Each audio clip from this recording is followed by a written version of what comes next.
നമസ്കാരം. Raf talk പോഡ്കാസ്റ്റിലേക്ക് ഏവർക്കും സ്വാഗതം. ഓപ്പൺ ടോക്ക് വീഡിയോ സീരീസിൻ്റെ 17ാമത്തെ എപ്പിസോഡിലേക്കാണ് നമ്മൾ കടക്കുന്നത്.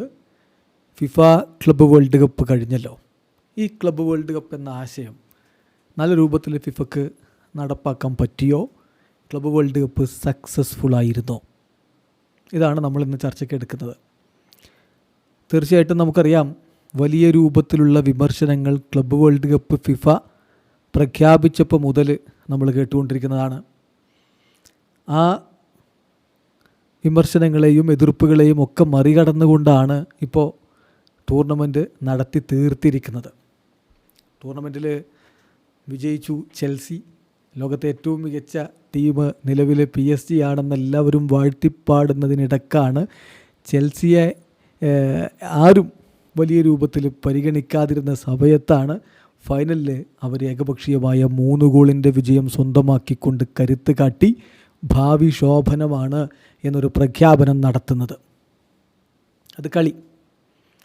ഇനി ഈ ക്ലബ്ബ് വേൾഡ് കപ്പ് ലോകത്തെ ഫുട്ബോൾ ലോകത്തെ ഏറ്റവും വേഴ്സ്റ്റായിട്ടുള്ള ഐഡിയയാണ് എന്ന പ്രഖ്യാപനം, എന്ന പ്രസ്താവന നടത്തിയത് യർഗൻ ക്ലോപ്പായിരുന്നു. നിങ്ങൾക്ക് ഓർമ്മയുണ്ടാകും. അദ്ദേഹം പറഞ്ഞത് തീർച്ചയായിട്ടും worst idea ever implemented in football എന്നാണ്.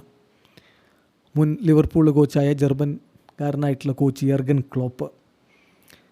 മറ്റ് വിമർശനങ്ങൾ വന്നതിൽ പ്രധാനമായിട്ട് വന്ന ഒന്ന് ലലീഗയുടെ പ്രസിഡൻറ്റ് ഹാവിർ ടബാസിൽ നിന്നാണ്. ഇനി ഒരു ക്ലബ്ബ് വേൾഡ് കപ്പ് നടക്കാതിരിക്കാൻ എന്നെക്കൊണ്ട് ചെയ്യാൻ പറ്റുന്നതൊക്കെ ഞാൻ ചെയ്യും എന്നാണ് അയാൾ പറഞ്ഞത്. അയാൾ പറഞ്ഞത് പലയിടത്തും വരുന്ന ടീമുകൾക്ക് റവന്യൂ ഷെയർ ചെയ്ത് പോകുന്ന അവസ്ഥ, കൂടുതൽ കളി യൂറോപ്യൻ ക്ലബ്ബുകൾ കളിക്കേണ്ട അവസ്ഥ, ഇപ്പം എങ്ങനെയാണ് നിൽക്കുന്നത് അങ്ങനെ നിൽക്കട്ടെ, അതിനപ്പുറത്തേക്ക് പോകണ്ട, ഈ ടൂർണമെൻറ്റ് ഇനി വേണ്ട എന്നാണ് അയാൾ പ്രഖ്യാപിച്ചത്. പിന്നെ താരങ്ങളുടെ ഭാഗത്തു നിന്നും കുറച്ച് എതിർപ്പുകളൊക്കെ ഉണ്ടായിരുന്നു. റാഫീഞ്ഞൊക്കെ പറഞ്ഞത് ഒരുപാട് കളികൾ കളിച്ചുകൊണ്ടിരിക്കുന്ന താരങ്ങളുടെ ഒരു അവസ്ഥ, അത് ശ്രദ്ധിക്കേണ്ടതുണ്ട്, ഇതൊന്നും അംഗീകരിക്കാൻ പറ്റില്ല എന്നാണ്. FC ബാഴ്സലോണയുടെ താരം റാഫീഞ്ഞ. അങ്ങനെ കളിക്കാരുടെ വെക്കേഷൻ്റെ സമയത്ത് വെച്ചൊരു ടൂർണമെൻറ്റ്, അത് കളിക്കാരെ ബാധിക്കും, അടുത്ത സീസണിന് അത് ബാധിക്കും എന്ന തരത്തിലൊക്കെയുള്ള നിരീക്ഷണങ്ങളും വിശകലനങ്ങളും ഒക്കെ പലരും നടത്തിക്കൊണ്ടിരുന്നു. അപ്പോൾ ഈ ടൂർണമെൻറ്റ് സക്സസ്ഫുൾ ആയിരുന്നോ അല്ലയോ? ഒരു കാര്യം ഉറപ്പിച്ച് പറയാം, ഈ ടൂർണമെൻറ്റ് സക്സസ്ഫുൾ ആയിരുന്നു. അല്ല എന്ന് പറയാൻ നമുക്ക് ഒരുപാട് കാര്യങ്ങളുണ്ടാകും ചൂണ്ടിക്കാണിക്കാൻ. ഇപ്പോൾ BBC റിപ്പോർട്ട് ചെയ്തത് പ്രകാരം അത് ശരിയാണെങ്കിൽ ഓവർ 1 മില്യൺ സീറ്റുകൾ ഒഴിഞ്ഞു കിടന്നിട്ടുണ്ട് എല്ലാ കളികളിലും കൂടിയായിട്ട്. അങ്ങനെയാണ് അവർ പറയുന്നത്. ഓവർ 1 മില്യൺ സീറ്റുകൾ ക്ലബ്ബ് വേൾഡ് കപ്പിൽ ഒഴിഞ്ഞു കിടന്നു. BBC reported there have been over 1 million empty seats during the tournament with many games producing poor attendance. അങ്ങനെ അവർ പറയുന്നു. പിന്നെ ചൂടിൻ്റെ കാര്യത്തിൽ വലിയ രൂപത്തിലുള്ള എതിർപ്പുകൾ താരങ്ങളിൽ നിന്ന് ജൂഡ് ബെല്ലിംഗാമും എൻസോ ഫെർണാണ്ടസും ഒക്കെ അത് എടുത്തു പറഞ്ഞു. യുണൈറ്റഡ് സ്റ്റേറ്റ്സിൽ ചൂട് ബാധിച്ചു, പകൽ ടൈമിൽ കളി നടത്തേണ്ടി വന്നതൊക്കെ പ്രശ്നമാണെന്ന് പറയുന്നു. അതുപോലെ തന്നെ സ്റ്റോം വന്നുകൊണ്ട് കളി മാറ്റിവെക്കപ്പെടേണ്ട ഒരവസ്ഥ ഉണ്ടാകുന്നതിനെക്കുറിച്ച് എൻസോ മാരെസ്കെ അടക്കമുള്ളവർ രംഗത്തെത്തി പറയുകയും ചെയ്തു. ഇതൊക്കെ അവിടെ നിൽക്കുമ്പോഴും കളിയുടെ നിലവാരവകരം ഉണ്ടായിരുന്നു. പ്യുവർലി വൺ സൈഡഡായിട്ട് യൂറോപ്യന്മാരങ്ങ് അടിച്ചു വാരിക്കൊണ്ടുപോകും. മറ്റ് ലോകത്തിൻ്റെ മറുകോണുകളിൽ നിന്നുള്ള ടീമുകൾക്കൊന്നും ഒന്നും ചെയ്യാനുണ്ടാവില്ല.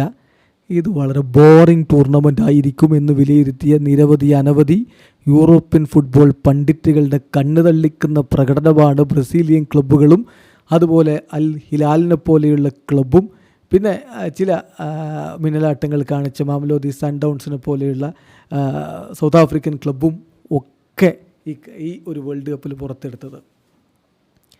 യൂറോപ്യൻ ടീമിനെ അട്ടിമറിച്ച് ഇന്റർ മയാമിയുടെ ഒരു പ്രകടനമുണ്ടായിരുന്നു, മെസ്സിയുടെ മികവ് കണ്ട പ്രകടനമുണ്ടായിരുന്നു. ഒക്കെ ശരി, യൂറോപ്യൻ ടീമുകൾ തന്നെയാണ് ഏറ്റവും മികച്ച രൂപത്തിൽ കളി കൈകാര്യം ചെയ്തതും. അവർ കപ്പും കൊണ്ടുപോയി, ചെൽസി കപ്പും കൊണ്ടുപോയി. എന്നാൽ അത് കഴിഞ്ഞാൽ നമ്മൾ നോക്കേണ്ടത് ബ്രസീലിയൻ ക്ലബ്ബുകളെയാണ്. അവരും മികച്ച പ്രകടനങ്ങൾ നടത്തി. അപ്പോൾ യൂറോപ്യൻ ടീമുകൾ വലിയ രൂപത്തിൽ പണമൊഴുക്കിക്കൊണ്ടുണ്ടാക്കുന്ന ക്ലബ്ബുകളാണവ, ടീമുകളാണവ എന്ന കാര്യത്തിൽ തർക്കമില്ല. എന്നാൽ അവരോട് നേർക്ക് നേർ നിന്ന് മുട്ടാൻ കെൽപ്പുള്ള ടീമുകൾ ലോകത്തിൻ്റെ മറ്റു കോണുകളിലുണ്ട് എന്ന് അവരുടെ കണ്ണ് തുറപ്പിച്ചൊരു ടൂർണമെൻറ്റാണ്. ആ അർത്ഥത്തിൽ ഇത് വളരെ വീറും വാശിയുമുള്ള ഒന്നായിരുന്നു. ഫുട്ബോളിംഗ് പരമായിട്ട് നോക്കിയാലും സക്സസ്ഫുള്ളാണ്. ഇനി ചോദ്യം, റവന്യൂ പരമായിട്ട് സക്സസ്ഫുൾ ആയിരുന്നോ?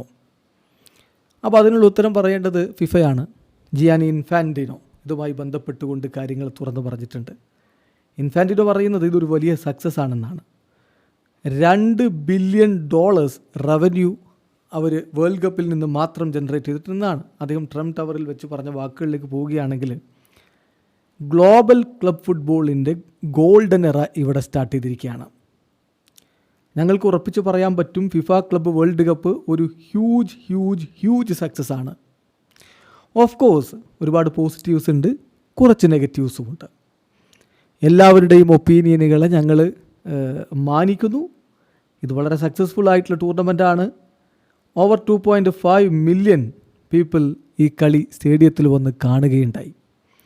എന്ന് പറഞ്ഞാൽ അറൗണ്ട് 40,000 സ്പെക്ടേറ്റേഴ്സ് പെർ മാച്ച് ഉണ്ടായിട്ടുണ്ട്. ഓരോ കളിക്കും നമ്മൾ ആവറേജ് എടുത്താൽ 40,000-ഓളം കാണികൾ ഉണ്ടായിട്ടുണ്ട്. എന്ന് പറഞ്ഞാൽ ലോകത്തൊരു ലീഗും കളികളുടെ കാര്യത്തിൽ ഇത്രയധികം കാണികൾ വന്നതിൽ ക്ലബ്ബ് വേൾഡ് കപ്പിന് മറികടക്കില്ല, എക്സെപ്റ്റ് പ്രീമിയർ ലീഗ്.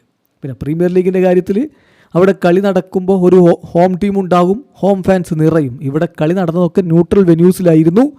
എന്നിട്ടും ഇത്രയധികം ആളുകൾ കയറിയിട്ടുണ്ടെങ്കിൽ അത് ഈ ടൂർണമെൻറ്റിൻ്റെ സക്സസ് ആണ്.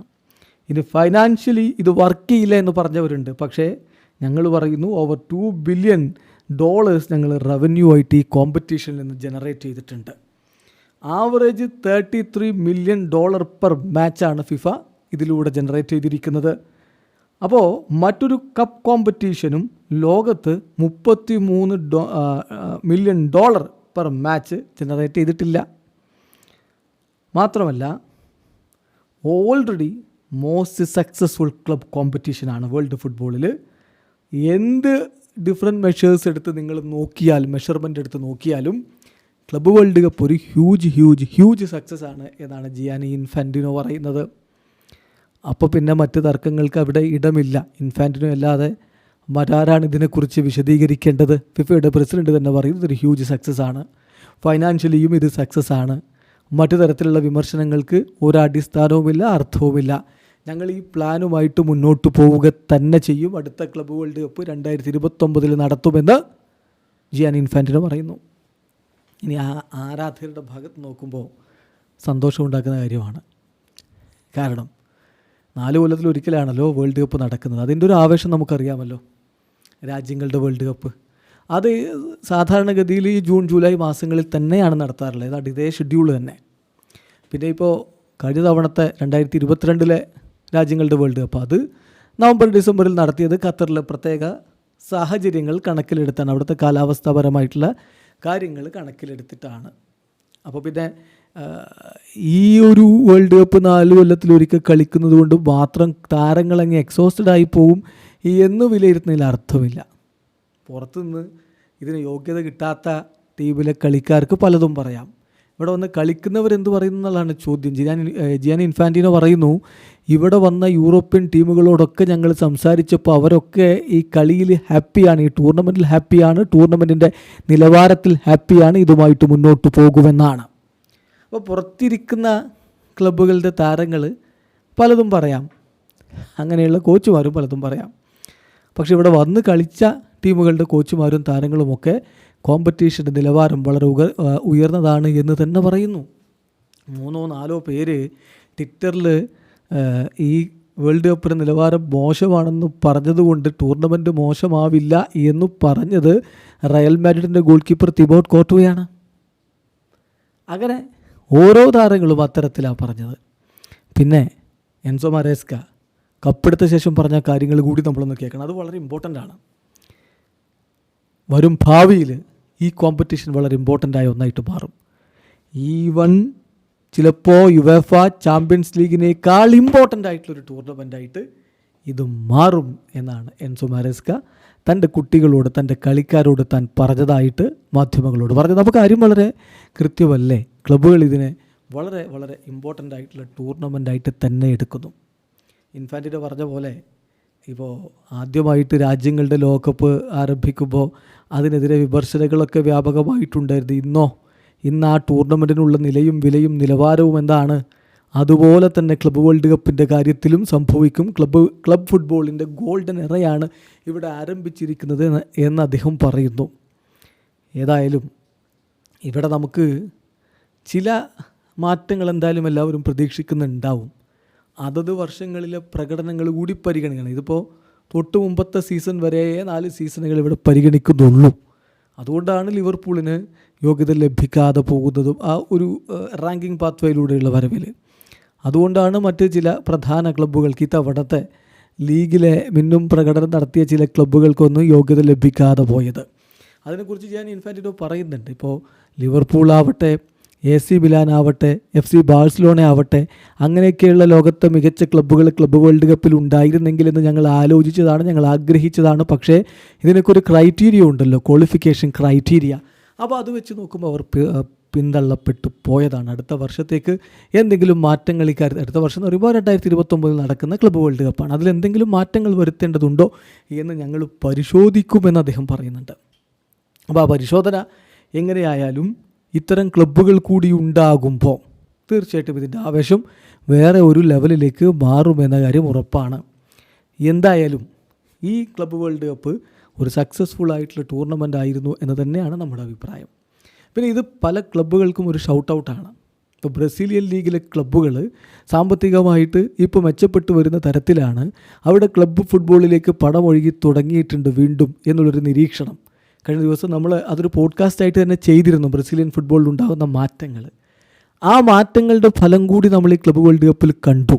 അപ്പോൾ അവിടെ കളിച്ച പല ക്ലബ്ബുകൾക്കും ഇതൊരു ഷൗട്ട് ഔട്ടാണ് എന്ന കാര്യത്തിൽ തർക്കമില്ല. ഇപ്പോൾ അൽ ഹിലാലിനെ പോലെയുള്ള ക്ലബ്ബ് അവരങ്ങ് ഉടച്ചു വാർക്കുകയാണ്.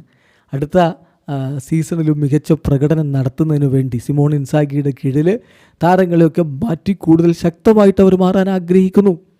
ഒപ്പം പിടിക്കാൻ അൽ നസർ തയ്യാറാവാൻ വേണ്ടി ശ്രമിക്കുന്നതിൻ്റെ കാഴ്ചകൾ കൂടി നമ്മളിപ്പോൾ കണ്ടുകൊണ്ടിരിക്കുന്നു. ലോകത്താകമാനം താരങ്ങൾ ആവേശത്തിലാണ്. ഈ ടൂർണമെൻ്റ് എന്നുള്ളത് ഒരു ലക്ഷ്യമായിട്ട് മാറുമ്പോൾ സ്വാഭാവികമായിട്ടും മറ്റ് ടൂർണമെൻറ്റുകളും കൂടുതൽ കോമ്പറ്റീറ്റീവ് ആവും. ക്ലബ്ബ് വേൾഡ് കപ്പിന് യോഗ്യത കിട്ടണോ, നിങ്ങൾ ചാമ്പ്യൻസ് ലീഗ് ജയിക്കണം. ക്ലബ്ബ് വേൾഡ് കപ്പിന് യോഗ്യത ലഭിക്കണോ, നിങ്ങൾ റാങ്കിങ് പാത്വേയിൽ മുന്നിലാവണം. അപ്പോൾ അതുകൊണ്ട് 4 വർഷത്തിലൊരിക്കൽ വരുന്ന ക്ലബ്ബ് വേൾഡ് കപ്പിന് വേണ്ടി മറ്റ് ടൂർണമെൻറ്റുകളിലും മികച്ച പ്രകടനം നടത്താൻ ടീമുകളും താരങ്ങളും മിനക്കെടുമ്പോൾ അത് കളിയുടെ നിലവാരം ഉയർത്തും. പിന്നെ ഈ പറഞ്ഞ പോലെ റവന്യൂ ഷെയർ കൂടുതലായിട്ട് വരികയാണെങ്കിൽ അതും ക്ലബ്ബുകൾക്ക് ഗുണകരമായിട്ട് മാറും. സ്വാഭാവികമായിട്ടും ഈ ഒരു ടൂർണമെൻറ്റ്, പുതിയൊരു ടൂർണമെൻറ്റ് വരുമ്പോൾ നിലവിലുള്ള ഇക്വിലിബ്രിയത്തിൽ മാറ്റം വരുമ്പോൾ ചിലരൊക്കെ അതിനെ എതിർക്കും. മാറ്റം വരുമ്പോൾ എതിർക്കുക എന്നുള്ളത് മനുഷ്യ സഹജമായിട്ടുള്ളൊരു കാര്യമാണ്. ചില മാറ്റങ്ങൾ ചിലരുടെ കംഫർട്ട് സോണുകൾ പൊട്ടിച്ചിളക്കുമ്പോൾ അതിനോടൊരു റെസിസ്റ്റൻസ് കാണിക്കും. ആ റെസിസ്റ്റൻസിനെ ബ്രേക്ക് ചെയ്ത് മുന്നോട്ട് പോകാൻ പറ്റിയാൽ ആ മാറ്റങ്ങൾ ഒരു പക്ഷേ വലിയ റിസൾട്ടും കൊണ്ടുവരും. ഫിഫയുടെ പ്രസിഡന്റ് ജിയാനി ഇൻഫാന്റിനോ പറയുന്നു, ഇത് സക്സസ്ഫുൾ ആയിട്ടുള്ള ഐഡിയ ആണ്, സക്സസ്ഫുള്ളായിട്ട് ഞങ്ങൾ ഇംപ്ലിമെൻ്റ് ചെയ്തിട്ടുണ്ട്, ഇത് ഞങ്ങൾ തുടരുമെന്ന്. തീർച്ചയായിട്ടും ആരാധകരുടെ ഭാഗത്ത് നോക്കുമ്പോൾ ഇത് വലിയ ഇൻട്രസ്റ്റിംഗ് ആയിട്ടുള്ള ടൂർണമെൻറ്റാണ്. ഇത് തുടരട്ടെ. വീഡിയോ അവസാനിക്കുന്നു. ഫുട്ബോൾ ലോകത്ത് കൂടുതൽ വിശേഷങ്ങളുമായി റഫ്ലക്സ് എടുത്താം.